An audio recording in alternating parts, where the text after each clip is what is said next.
Friends, आप सभी का कॉमर्स गुरु चैनल में स्वागत है। जैसा कि आप जानते हैं 7 मई 2022 को आज हिंदी कोर का परीक्षा संपन्न हुआ है, तो जिसका संपूर्ण हल मैं लेकर के आया हूं। तो आप वीडियो को अंत तक जरूर देखें और वीडियो अच्छी लगे तो चैनल को सब्सक्राइब जरूर करें। तो चलिए फटाफट देखते हैं। पहला क्वेश्चन जो एक पद्यांश दिया हुआ उसके बाद नीचे पूछ रहा है मातृभूमि को वात्सल्यमयी क्यों कहा जाता है। ठीक है, तो इसका उत्तर हो जाएगा सेकंड ऑप्शन, माँ की तरह पालन पोषण करने के कारण। दूसरा प्रश्न है पृथ्वी से हमें फल फूल और अन्न मिलता है, इस कारण हम पृथ्वी को कहते हैं। पृथ्वी को हम क्या कहते हैं, तो इसका हो जाएगा सुधामयी। ठीक है। तीसरा प्रश्न है त्राण का समानार्थक शब्द है, तो त्राण का समानार्थक जो शब्द है वो है रक्षा। चौथा प्रश्न है उपर्युक्त काव्यांश का शीर्षक हो सकता है, तो उपर्युक्त काव्यांश का जो शीर्षक है वो है मातृभूमि। अब नीचे का ध्यान दिया गया है, उसको पढ़ करके 5 से 8 सही तक के प्रश्नों के उत्तर देने हैं। तो चलिए प्रश्नों को देखते हैं। पांचवा प्रश्न है वर्तमान समय में दी जाने वाली शिक्षा की विशेषता निम्न में से कौन सी है। ठीक है, तो जो वर्तमान समय में शिक्षा दी जाती है उसकी विशेषता जो है ये भी है, ये भी है, ये भी, यानी इनमें से जो चौथा वाला ऑप्शन है इनमें से सभी ये सही है।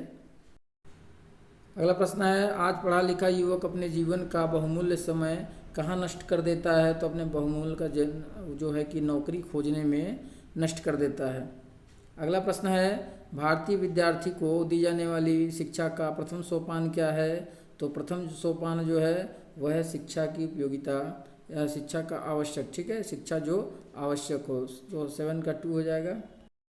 आठवां प्रश्न है टेढ़ी खीर बन जाना मुहावरे का अर्थ है, तो टेढ़ी खीर मुहावरे का अर्थ है काम कठिन हो जाना।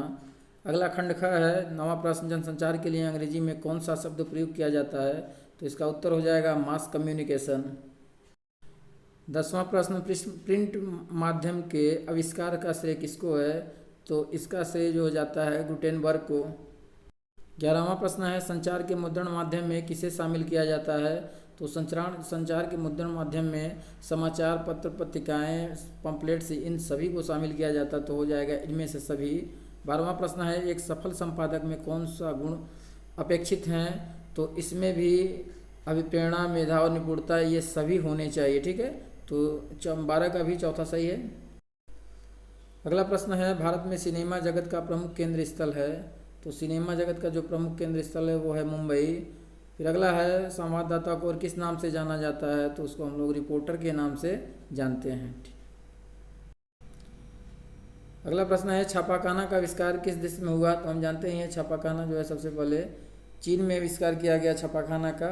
फिर अगला प्रश्न है भारत में छापाखाना कब और कहाँ खुला, तो इसका सही उत्तर हो जाएगा सन 1556 ईस्वी को हुआ।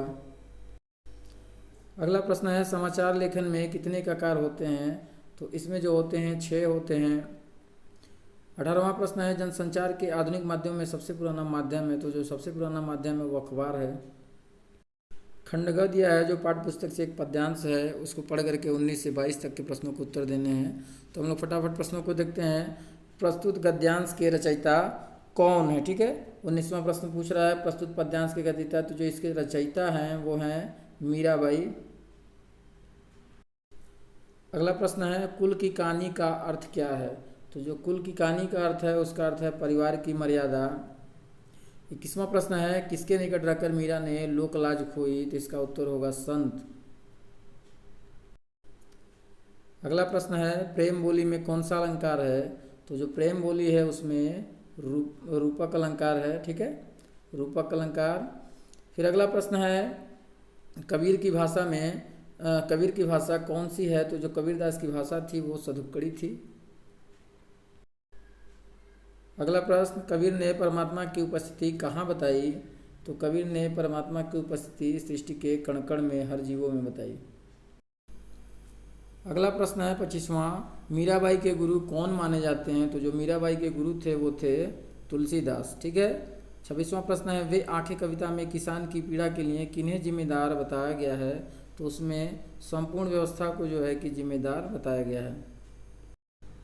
अगला प्रश्न है घर की याद कविता के रचनाकार हैं, तो घर की याद जो कविता है उसके रचनाकार कौन है, भवानी प्रसाद मिश्र। 28वां प्रश्न है प्रस्तुत गद्यांश के लेखक हैं, तो जो प्रस्तुत गद्यांश है उसके लेखक हैं प्रेमचंद, ठीक है। 28वां का वन हो जाएगा प्रेमचंद। फिर दूसरा प्रश्न है नमक के सरकारी निषेध का क्या दुष्परिणाम होगा, तो इसका परिणाम क्या हुआ, भ्रष्टाचार का सूत्रपात हो गया, भ्रष्टाचार का जन्म हो गया। 30वां प्रश्न है अधिकारियों के पौ 12 थे, यहाँ पौ 12 का क्या अर्थ है, तो पौ 12 का यहाँ पर अर्थ है अत्यधिक लाभ होना, ठीक है। तो 30 का 3 सही है। 31वां प्रश्न देखते हैं अंग्रेजी शिक्षा को लोग किसका पर्याय समझते थे, तो इसको लोग ईसाई मत का पर्याय समझते थे। 32वां प्रश्न है लेखिका मियाँ नसरुद्दीन के पास क्यों गई थी, तो इसका जो उत्तर हो जाएगा साक्षात्कार लेने के लिए। फिर अगला प्रश्न है कौन सी फिल्म की शूटिंग का काम 2.5 साल तक चला, तो इसका उत्तर हो जाएगा पंथेर पंचाली। 34वां प्रश्न है